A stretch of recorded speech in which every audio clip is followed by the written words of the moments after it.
Agora na Jovem Pan, Sociedade Digital. Com Carlos Aros e André Miceli. Sociedade Digital no ar, a ponte aérea mais tecnológica do rádio, da TV e da internet. Você nos acompanha em todo o Brasil pela rede Jovem Pan News no rádio, pelo canal Jovem Pan News na sua TV por assinatura ou pelo Panflix nas nossas plataformas digitais. Vamos juntos nesta próxima meia hora, falando sobre como a tecnologia está impactando a nossa vida. E hoje no programa a gente vai falar sobre criptomoedas, vamos falar sobre os ativos digitais e vamos entender, não é, o que foi 2022. A gente falou um pouquinho disso no primeiro programa do ano, aliás, com a Tatiana Revoredo. É o que foi 2022 e como a gente se organiza para 2023 e as perspectivas para tudo isso. E aí a gente vai receber um convidado que domina muito este assunto. Mas antes eu quero cumprimentar o meu parceiro André Miceli. Tudo bem, velhinho? Como vai você, Carlos Aros, por aqui? Tudo certo? E o ano começou animado em diversas frentes. Não poderia ser diferente também na frente das criptomoedas, dos criptoativos, enfim, nas tecnologias associadas à Web3. A gente vai ter muita coisa para falar ao longo do ano. Já teve muita coisa para falar ao longo de 2021, 2022 e vamos ali agora continuar acompanhando esse tema. Dá para dizer que desde o ano passado para cá, no mundo da tecnologia, ninguém morre de tédio, André Miceli. Ninguém morre de tédio, Carlos Aras, o que é bom, porque faz com que o nosso programa querido, Sociedade Digital, tenha pautas toda semana. Bom, vamos trazer já o nosso convidado, o Fabrício Tota, ele que é diretor de novos negócios no mercado Bitcoin. Tota é um parceiro aqui, sempre nos salva quando a gente resolve entrar nessa seara complicada dos criptoativos, porque é um tema complicado. E aí, Tota, primeiro quero desejar a você um feliz ano novo. A gente não se falou ainda neste ano, agradecer você por estar aqui com a gente. E eu preciso te perguntar, muita gente se assustou com 2022 em função de várias movimentações aí dentro desse mercado, mas há vários aspectos que caminharam talvez menos midiáticos dentro do universo dos ativos digitais e que mostram que a gente caminha para consolidar alguns aspectos, não só regulatórios, mas do ponto de vista de adoção de tecnologias, de evolução de tecnologia, quando a gente fala sobre blockchain, por exemplo, quando a gente fala sobre a adoção de tokens, a gente teve um desenvolvimento interessante, mas os sustos pegaram aí muita gente de surpresa. O que aconteceu e como você acredita que as coisas vão se encaminhar agora para esse ano? Depois a gente fala de questão de bancos centrais e afins. Vamos olhar o chão de fábrica do desenvolvimento tecnológico aí dos criptos. Maravilha. Bom, obrigado pelo convite. Feliz ano novo para você, Miceli, para todo mundo. E, puxa, aquela frase que a única certeza é a mudança, ela vale muito em cripto e o ano passado, então, né, mais ainda. Muita coisa aconteceu, coisas não tão positivas, mas eu acho que acho que essa ideia de pegar um pouquinho do chão de fábrica, né? O que está acontecendo, né? Muita coisa vem à tona. A gente pode citar o colapso do Terra Luna, que trouxe o tema stablecoins ali muito para a superfície, e as consequências disso, né? Algumas quebras dentro do ecossistema cripto, o caso da FTX, que virou uma novela, né? Uma coisa super rocambolesca que está se desenvolvendo até agora, né? Mas eu prefiro, acho que isso tudo, claro, machucou, assusta para quem tem dinheiro em cripto, seja em Bitcoin, seja em Ether, seja em outros ativos, saiu machucado, eventualmente perdeu dinheiro, mas eu acho que foi um ano muito importante também do ponto de vista da construção, né? No começo do ano, a gente se perguntava, que já tinha um sinalzinho assim de um mercado um pouquinho para baixo, a gente se perguntava se ia ser um 2018 V2, né? Contextualizando, 2018, evidentemente, foi o ano seguinte ao ano de 2017, que viu um crescimento muito grande nas cotações, nos preços, muitas empresas se viabilizando, foi o primeiro grande ano do mundo cripto 2017. 2018 foi um ano de baixa muito grande, né? Foi um bear market, que a gente chama, mas foi um ano muito importante na construção, né? Muitas coisas que a gente viu indo para o mercado e ganhando escala a partir de 2019, 2020, 2021, principalmente, foram construídas ao longo de 2018, né? Então a pergunta era, será que 2022 vai ser novamente um ano de construção, independentemente do que aconteça com o preço? Será que os recursos financeiros que entraram no mercado vão ser aplicados na construção das tecnologias do futuro, do que vai ser adotado a partir de 2023, 2024, 2025? Né? A gente não consegue enxergar o futuro, mas a gente consegue enxergar o que passou.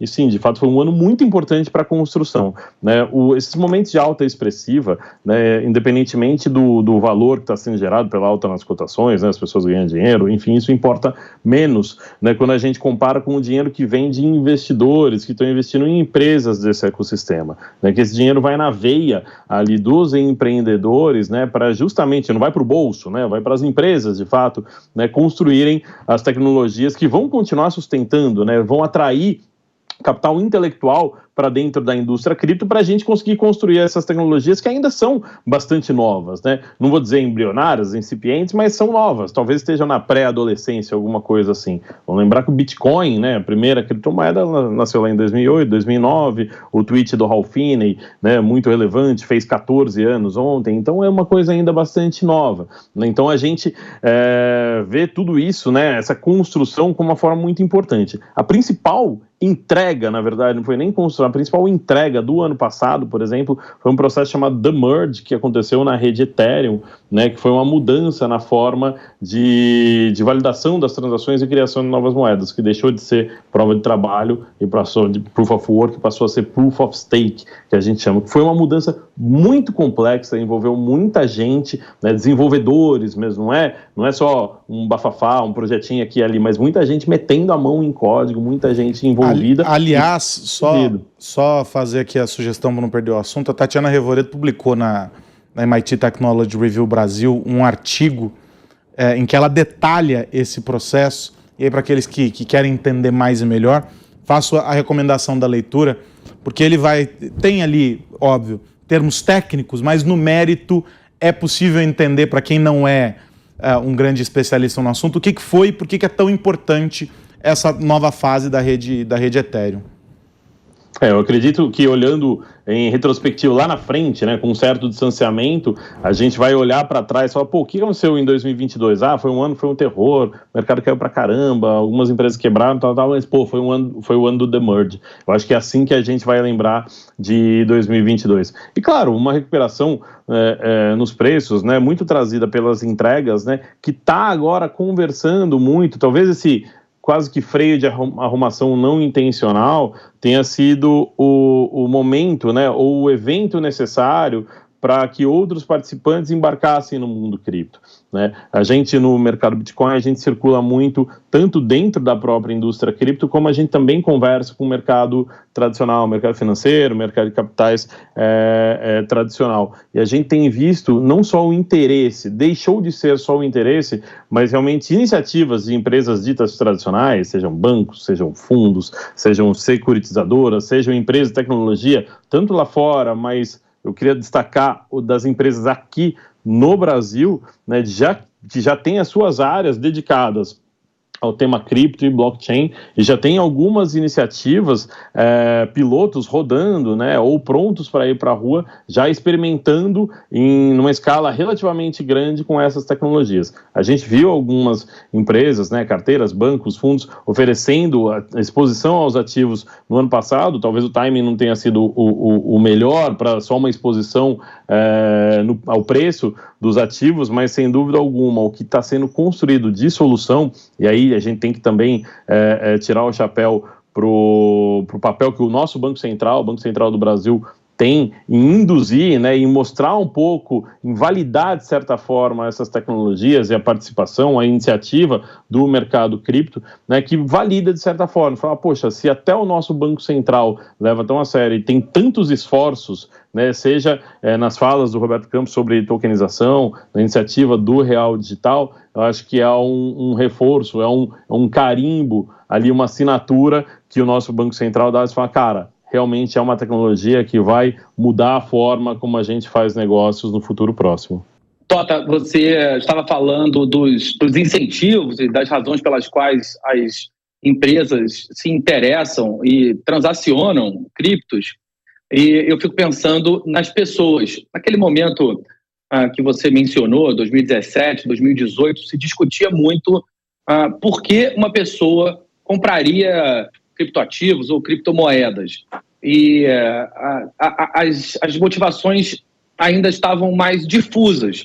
Muita gente comprando, esperando esse movimento de valorização, comprando porque tinha uma expectativa de alta de cada uma dessas muitas criptos disponíveis, e ali a ideia era ganhar dinheiro com essa valorização, mas existia uma expectativa daquelas pessoas que comprariam para fazer transações efetivamente, como se compra uma moeda, como se compra dólar quando você viaja.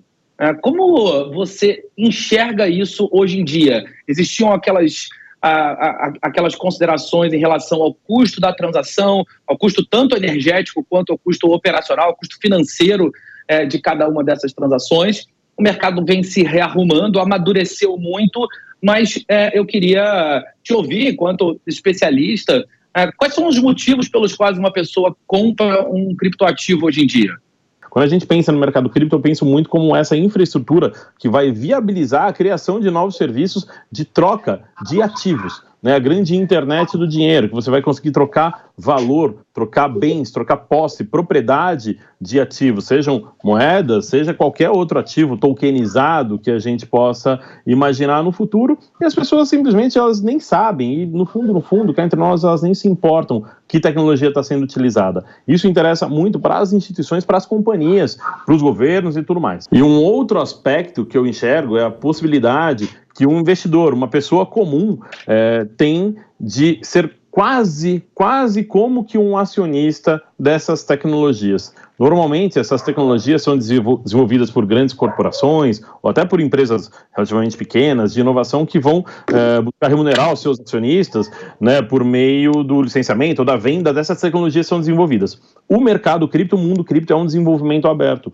é um desenvolvimento open source, mais do que isso, um desenvolvimento que depende de um grande número de pessoas, né, desenvolvendo de forma incremental dentro das diversas plataformas as soluções. E o grande combustível dessa inovação são as criptomoedas, que você pode ser quase que um acionista de Ethereum tendo Ether na sua carteira, ou da grande mãe dessas tecnologias todas, que é o Bitcoin, que inevitavelmente ele vai flutuar meio que junto com essas outras tecnologias, com esses outros ativos, né? Então, para um indivíduo, a forma você está exposto nessas tecnologias potencialmente revolucionárias é você comprando diretamente os criptoativos. Você pode se beneficiar delas, mesmo sem utilizá-las, sem ter em sua carteira, sem investir? Claro que pode, você não vai ser impedido de utilizar, né? Você usa telefonia, você usa uma série de serviços, né, sem precisar ser acionista, alguns até de graça, as empresas remuneram de outra forma, com publicidade, enfim, não vem ao caso aqui. Mas eu acho que o grande caso de investimento é você poder ser esse, aspas, aí, acionista da tecnologia por meio da compra dos ativos de forma direta, né? Claro que o uso ali fala, mas eu posso usar além disso. Acho que essas soluções, né, de você ter um NFT para ter um determinado acesso, ter um token para poder realizar uma determinada atividade, ou uma hora vão criar um plano de fidelidade, né, de milhagem que utiliza essa tecnologia, mas isso vai ser indiferente para o usuário final, né? Claro que de forma direta, claro que ele pode ter o benefício indireto de ser mais barato, mais eficiente, mais interessante de alguma forma, mas eu acho que o grande lance aqui para falar, para que eu compro? É para ganhar dinheiro ainda. Para que eu tenho? Eventualmente você vai ter para alguma outra coisa, para ter um acesso a um determinado ativo. Eu tenho acesso, por exemplo, a alguns grupos de discussão e eu posso até votar em algumas decisões tendo NFTs de algumas DAOs, né, que são associações, organizações descentralizadas, que o meu ticket de acesso é um ativo digital. Né? Então, nesses casos, eu tenho isso de uma forma utilitária, né? Não é necessariamente para ganhar dinheiro, mas o caso base continua sendo ganhar dinheiro, tá? Tota, a gente viu agora uma manifestação do Banco Central, nos últimos dias agora, explicando como seria o processo. O Banco Central está investindo, inclusive, em uma blockchain proprietária para fazer toda a gestão e concentrar essas transações. Eles explicaram como vai funcionar, o token vai estar lastreado pelo real. Enfim, eles fizeram ali toda uma explicação de como será o projeto com perspectiva para 2024. Eu me lembro que nas nossas primeiras conversas, lá em 2020, 2021, você insistia muito nessa lógica de que é fundamental esse momento em que os governos abraçam a inovação e começam a entender de que maneiras eles podem se apropriar disso e para construir um novo momento, um novo pacto ali com a sociedade por meio dessas tecnologias. A gente está vivendo esse momento, o Banco Central abraçou, não é só o Banco Central do Brasil, estou usando aqui o real porque nós seremos imediatamente impactados. O que dá para dizer sobre esse real digital e a tua análise sobre a condução que o Banco Central vem dando para tudo isso? O ano passado, principalmente no segundo semestre, a gente teve uma série de eventos cripto aqui no Brasil. E eu cheguei a comentar com algumas pessoas, para mim o melhor evento cripto que teve aqui no Brasil foi uma reunião super aberta, tinha mais ou menos mais de 200 pessoas do mercado cripto e de outros mercados tradicionais, financeiro e tudo mais, dentro do Banco Central para discutir cripto, tokenização e real digital. Né? Seria uma coisa que, se a gente fosse pensar 3, 4 anos atrás, seria impensável, né? Você ter esse tipo de encontro nas dependências do Banco Central e com o Banco Central sendo muito protagonista, né? Sendo o indutor desse desenvolvimento de alguma forma, com um conhecimento bastante profundo, né, sobre o tema e conseguindo discutir com a comunidade, né, com a indústria, falar, poxa, a gente está direcionando, está pensando nessa direção aqui. O nosso real digital, por tudo que a gente estudou e pensou, né, trazendo para o contexto Brasil, tudo que está sendo feito lá fora, tudo que a tecnologia permite, a gente está indo nessa direção. Faz sentido para vocês? Né, a partir disso, o que vocês conseguem construir? O Banco Central, né, e bancos centrais, de uma forma geral, eles não vão oferecer as soluções, né, de cabo a rabo ali, até a entrega final para a população, né, ele desenvolve algo para a sociedade que outros participantes, né, vão conseguir entregar as soluções. Fala, poxa, se eu criar um negócio que eu estou chamando aqui de real digital, o que vocês conseguem fazer?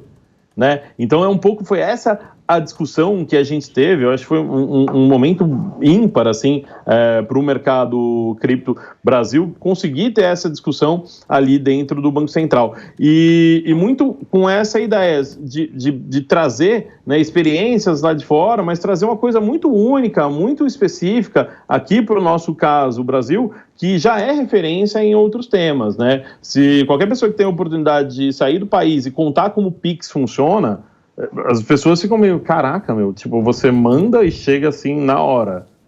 Aí é de graça. Fala, bom, você tem que ter uma conta no banco, mas sim, é de graça, não tem FII. Mas é instantâneo mesmo. Fala, cara, é realmente incrível o que já existe, o quanto se entende de tecnologia dentro do nosso Banco Central e o quanto isso reflete em soluções, né? Se a gente pensa numa tecnologia mais potente, que é a tecnologia de cripto e blockchain, o que a gente vai ser capaz de construir? Né? Acho que são essas respostas que também a gente precisa dar para a gente estar ali no mesmo ritmo, né? E acho que a gente é privilegiado aqui no Brasil. Eu acredito que a gente tem único em muitas frentes. Assim, tem um Banco Central bem desenvolvido, bem pró-negócio de alguma forma, né? Que trabalha com inovação, tem também tem capital financeiro, tem capital intelectual também no Brasil, tem empreendedores motivados para criar novas soluções, tem uma população super de um país continental, né, mais de 200 milhões de pessoas, é uma das maiores economias do mundo. Poxa, a gente tem uma cobertura de telecomunicações muito importante, né, quando comparado com outros centros. Então, acho que o Brasil ele tem algumas características que pode colocá-lo num grande centro, ter um protagonismo global em soluções cripto, né? Acho que a gente tem que aproveitar aqui essa situação, que não é um lugar onde o regulador ele está procurando cercear, ele está procurando construir. Não é um lugar onde os stakeholders, né, os incumbentes, como os bancos, por exemplo, estão impedindo um pouquinho, assim, mas já estão entendendo, falar, cara, não tem como ficar de fora. Eu tenho que participar também, eu tenho que fazer meus experimentos em tokenização, eu tenho que fazer os meus experimentos também em stablecoin para não perder o passo com a inovação. Acho que tem características que tornam o Brasil potencialmente um dos grandes centros de desenvolvimento de tecnologia cripto e blockchain de forma global.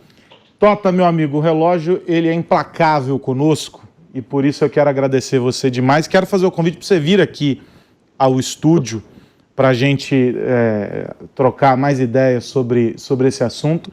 E eu acho que a gente tem que ficar muito atento a esse movimento do Banco Central e você fazia essa ilustração muito boa do contexto, porque a partir daí a gente deve ter também algo que é muito importante, que é o conhecimento das pessoas. E aí a gente começa a aproximar. Talvez para aqueles em que isso está muito distante, passe a ser algo mais natural.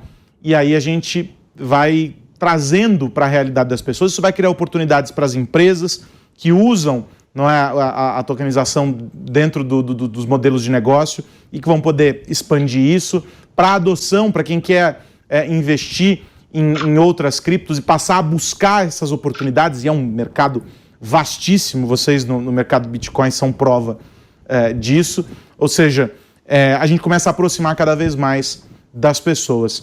Um abraço, meu amigo, obrigado. Fabrício Tota, obrigado. Diretor de novos negócios do mercado Bitcoin, obrigado e até a volta, um abração. Valeu, até a próxima. Ô André Miceli, eu preciso falar uma coisa para você. Nesta semana, aqui na Jovem Pan, a gente tem uma novidade na programação. E aí, resolvi tratar deste assunto aqui no nosso Sociedade Digital, porque é um programa que se conecta demais com o que a gente discute semanalmente aqui.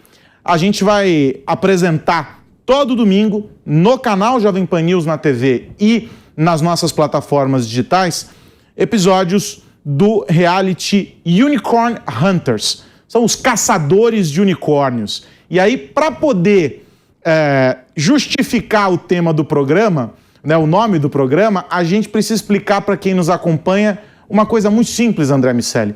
O que é um unicórnio no nosso mundo maravilhoso da tecnologia? Não é um cavalinho com um chifre na testa, Carlos Aros.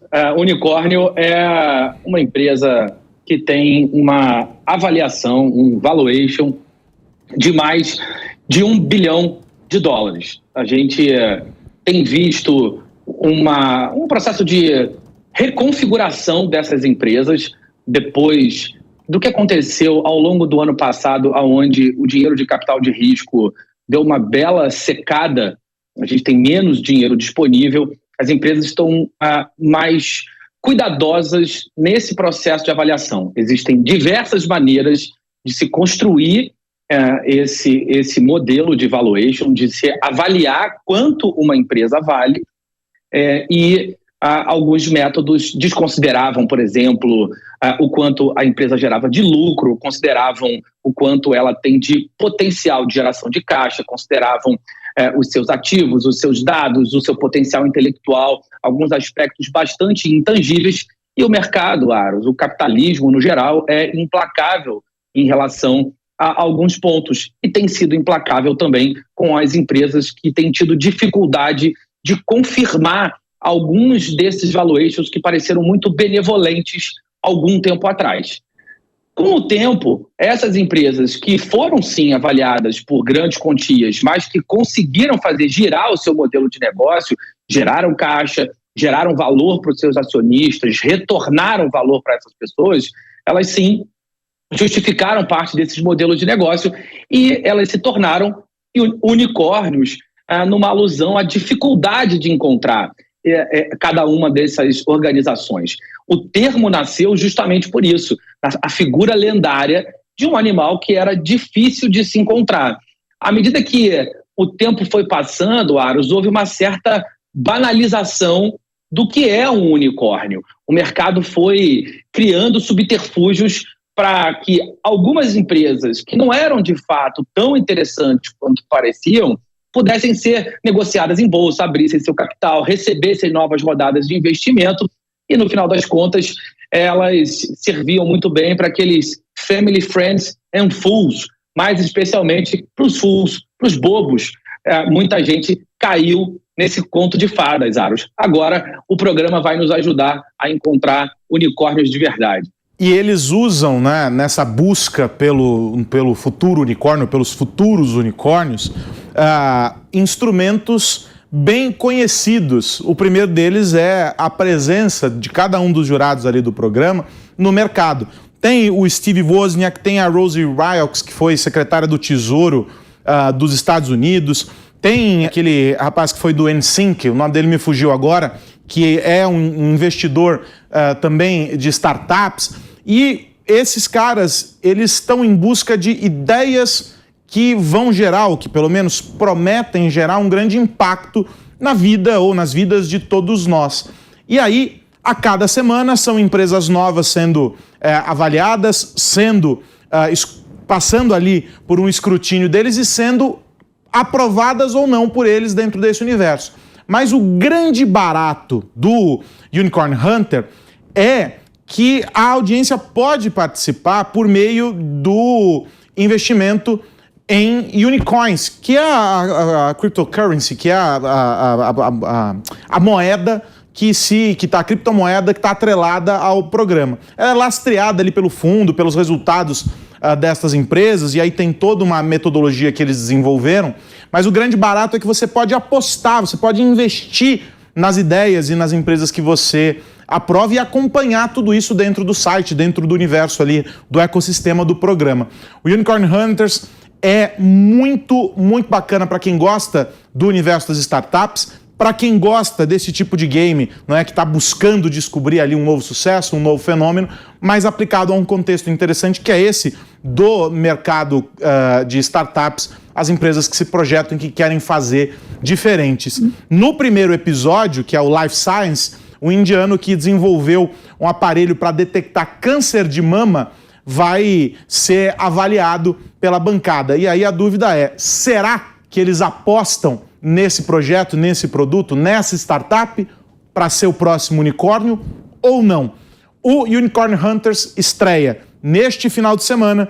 Você vai acompanhá-lo semanalmente na TV às 17h30 ou no Panflix a qualquer hora do dia, a qualquer dia da semana, como você quiser assistir lá no Panflix. Então eu faço o convite, Unicorn Hunters, e agora você já sabe o que é um unicórnio. Eu e o André não tivemos esta sorte de ter as nossas ideias, né, André Miceli, avaliadas por um time desse para a gente poder ganhar algum dinheiro. Mas a gente segue aqui dando pitaco no mundo da tecnologia. Por isso, semana que vem a gente volta. Semana que vem a gente volta e quem sabe vamos agora ganhar dinheiro investindo nos unicórnios dos Unicorn Hunters, Carlos. Tem uma chance, podemos comprar unicorn e de repente surfar no sucesso deles, vai que. É o Justin Timberlake que vai tá no time. É isso, pronto, tá resolvido. André Miceli, um grande abraço, meu amigo. Grande abraço para você e para todo mundo que nos ouve ver. E você que nos acompanhou até aqui, se chegou pela metade, não tem problema, o Sociedade Digital, assim como o Unicorn Hunters, está disponível lá no Panflix, é só você acessar. Se você não tem o aplicativo, faça o convite, baixa, faz o cadastro, é rápido, fácil, simples, de graça, e você tem acesso a todo o conteúdo da Jovem Pan. A gente se encontra aqui na semana que vem discutindo os impactos da tecnologia no nosso dia a dia. Um grande abraço, tchau, tchau. Você ouviu Sociedade Digital, com Carlos Aros e André Miceli. Realização Jovem Pan News.